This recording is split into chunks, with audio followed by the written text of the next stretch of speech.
গরমকালে এসে যদি শীতকালের ভিডিও দেখেন তাহলে কেমন হয় বলেন তো? কেমন হয় জানি না, তবে শীতকালটাকে অনেক বেশি মিস করবেন।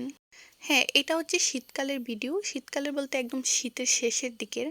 কিন্তু আপনাদের সাথে শেয়ার করা হয় নাই, কারণ আপনারা তো জানেন আমি এখন আর পেজে অ্যাক্টিভ না।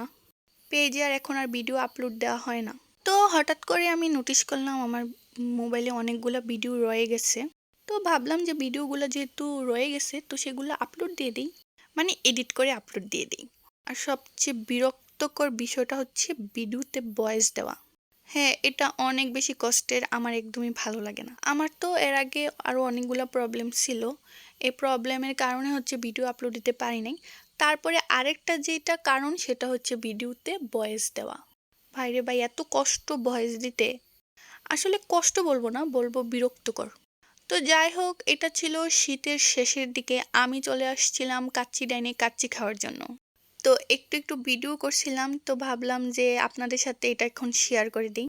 তো আপনারা আমাকে এতদিন পরে ভিডিওতে মানে আমার ব্লগে পেয়ে আপনাদের কেমন লাগতেছে অবশ্যই কিন্তু কমেন্ট করে জানাবেন। আপনাদেরকে হঠাৎ করে ভিডিও আপলোড দিয়ে সারপ্রাইজ দিলাম। এরকম সারপ্রাইজ কিন্তু মাঝে মাঝে দিব। না, আমার আবার সারপ্রাইজ দিতে ভালোই লাগে। তো যাই হোক, কাচ্চিটা কিন্তু মজাই ছিল, এত খারাপ না। তবে কুমিল্লাতে আমার কাছে আলমাজের কাচ্চিটা বেস্ট লাগে। তো যাই হোক, কাচ্চি হচ্ছে এমন একটা খাবার, মানে আমার কাছে, যে মাসে 30 দিনের মধ্যে 30 দিন খাইলেও যেটার কাছ থেকে, মানে যার কাছ থেকে, মানে কাচ্চির কাছ থেকে রুচি যায় না। আর কাচ্চির পাশাপাশি বিফ বিরিয়ানি, চিকেন বিরিয়ানি তো আছেই। আরে ভাই, বিরিয়ানি জিনিসটাই আমার কাছে অনেক বেশি ডেলিসিয়াস, সুস্বাদু, মজাদার এবং আকর্ষণীয় খাবার। বাই দ্য ওয়ে, আমার মতো আপনারা কারা কারা বিরিয়ানি পছন্দ করেন অবশ্যই কিন্তু জানাবেন। আমি দেখতে চাই আমার মতো কারা কারা বিরিয়ানি লাভার আছে। তো আপনারা আমার এই শীতকালীন ব্লগটা দেখে কারা কারা শীতকালটাকে মিস করতেছেন? গরম তো পড়ে গেছে অনেক বেশি, এই গরমের মধ্যে শীতের ভিডিও আপলোড দিয়েছি। আপনারা নিশ্চয়ই শীতকালটাকে অনেক বেশি মিস করতেছেন। হ্যাঁ, আমিও মিস করতেছি। না না না, সরি, আমি মিস করতেছি না। কারণ আমার শীতকাল পছন্দ না, আমার কাছে ভালো লাগে না। গরমে জলে পুড়ে ছারখার হয়ে যাব, তাও কখনো বলবো না শীতকাল আমার প্রিয় ঋতু। কারণ শীতকালে আমার অনেক বেশি কষ্ট হয়, অনেক বেশি ঠান্ডা লাগে।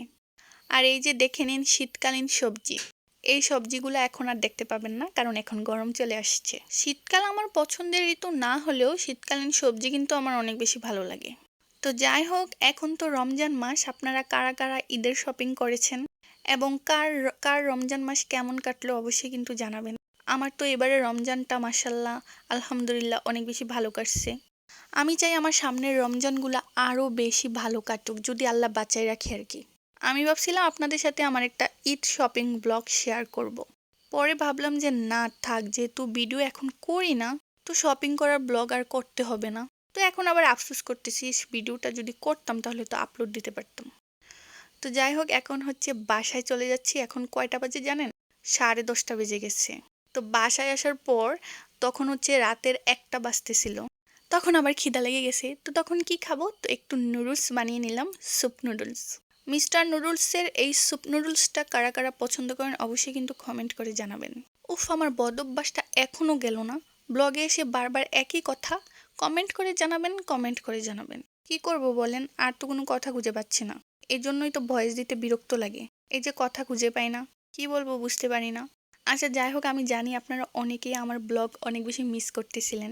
তো এতদিন পরে আমার ব্লগ পেয়ে নিশ্চয়ই আপনাদের অনেক বেশি ভালো লাগতেছে।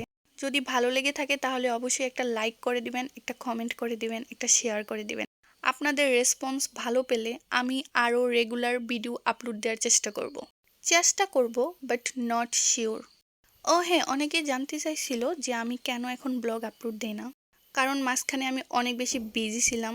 তারপর আমি আবার আমার নিজের পড়ালেখা নিয়ে অনেক বেশি বিজি ছিলাম, এখনও বিজি আছি। আমার এক্সাম ডেটও দিয়ে দিয়েছে, মে মাস থেকে আমার এক্সাম স্টার্ট। আমার এখন অনেক বেশি করে পড়ালেখা করতে হবে, কারণ আমি তো মধ্যবিত্ত স্টুডেন্ট। বেশি বেশি না পড়লে আবার আমি পারি না।